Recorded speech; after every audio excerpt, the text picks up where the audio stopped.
Hey, you know what's been going on for the past week? That's right, World Series! Yeah, things have been getting pretty tense around here, especially living with a die-hard Texas Rangers fan. Anyhow, this year's Fall Classic has been phenomenal, to say the least. And I'll talk all about it up to now next.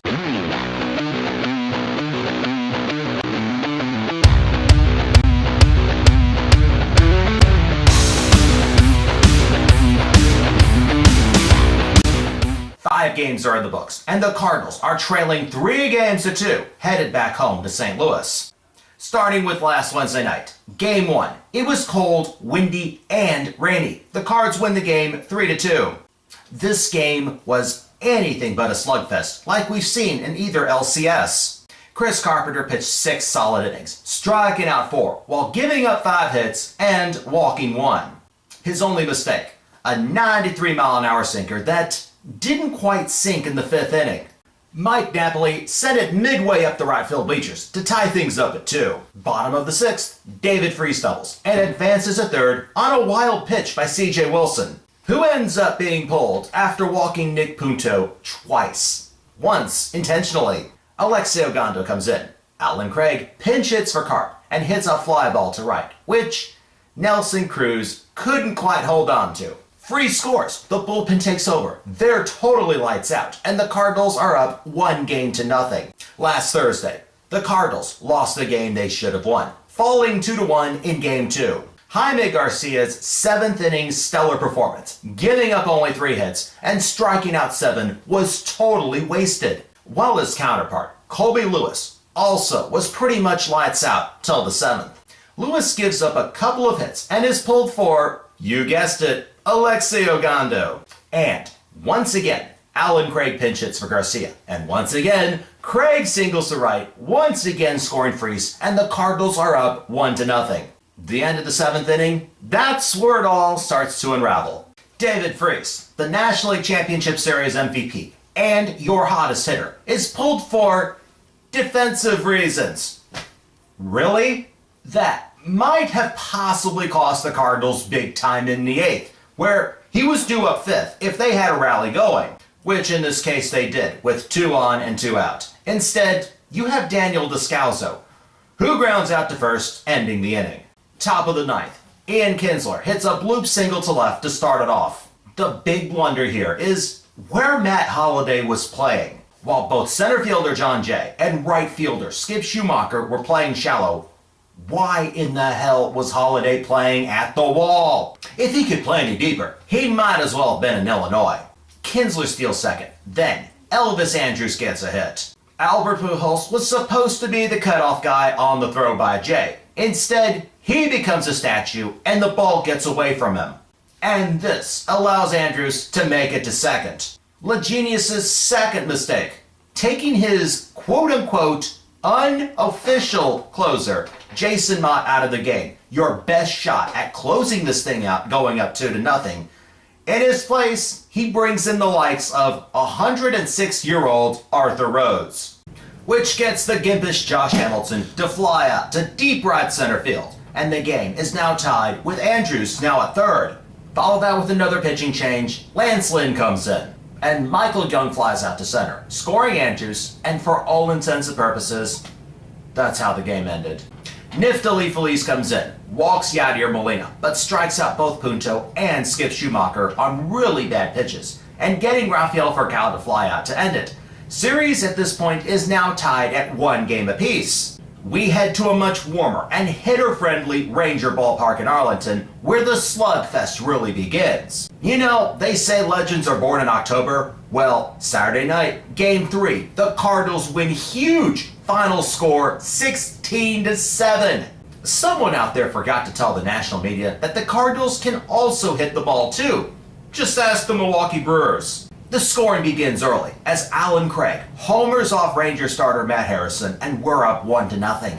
Harrison and Cardinal starter Kyle Loesch were then cruising right along for the first 3 innings. Till we get to the 4th, Albert Pujols leads off with the single in his very historic night. Matt Holliday follows that up with what would have been a double play, except Kinsler makes a bad throw. Napoli, who by the way is playing first, has to jump to catch it and nails Holiday at first like a whack-a-mole at Chuck E. Cheese. The ump missed the tag, called Holiday safe, and provided us with that second wind. The Cardinals get a couple more hits. We're up 2-0. Yadier Molina is intentionally walked, and John Jay grounds into what would have been an inning-ending double play. But Napoli throws the ball away, and while their catcher, Yorvit Torrealba, was trying to find the ball, a couple more runs score. Ryan Terrio singles in Yadi. Matt Harrison is pulled, and we now have a 5-0 lead. And as you would think, there's absolutely no way Kyle Loesch could screw this up. Is there? Well, bottom of the fourth, Michael Young homers, and a couple of batters later, Nelson Cruz hits a 2-run shot. The lead is now 5-3 Cardinals. Napoli then singles, and Loesch is also knocked out of the game. Fifth inning, with Scott Feldman up, Pujols leads off again with the single. Holiday and Lance Berkman each walk to load the bases. David Freese grounds out, scoring another run. Then Molina doubles to give us back our 5-run lead. The Rangers score 3 more in the bottom of the inning to make it an 8-6 game. So now, here's where history is made. Alexei Ogando is out there. The first 2 get on, but he strikes out Craig, feeling pretty good about himself. Till Albert Pujols comes out, hits a 3-run homer with authority. Let's be honest. If it weren't for that second deck, that ball might have ended up in Houston. Cardinals are now up 11-6. They load the bases again, and Molina hits a sac fly for the Cardinals' 12th run of the game. Top of the 7th, the Meng does it again. This time, 2-run shot to center.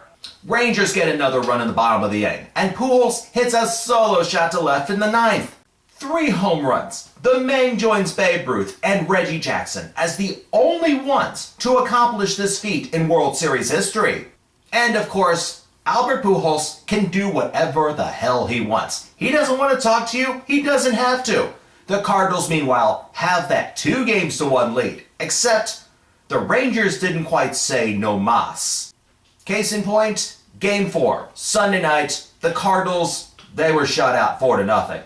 In spite of the score, for the most part, this game was pretty much a close one. Edwin Jackson gives up a couple of hits to give the Rangers a 1-0 lead in the first. And in spite of many tense moments in this one, he actually did well. Till the bottom of the 6th, that is. He walks 2, and he's pulled for Mitchell Boggs, and his first pitch, a high inside fastball that goes out to left at the hands of Mike Napoli. The 3-run shot now makes it 4-0. Meanwhile, the big story was left-handed pitcher Derek Holland. He almost gets a complete game, but kept the Cardinal hitters off all night. He was basically throwing garbage. The Cardinals were swinging away at everything. Holland, he ends up striking out 7, gives up a couple of hits, both of which happen to be to Lance Berkman, and now needs to wipe that little dirt thing off his upper lip.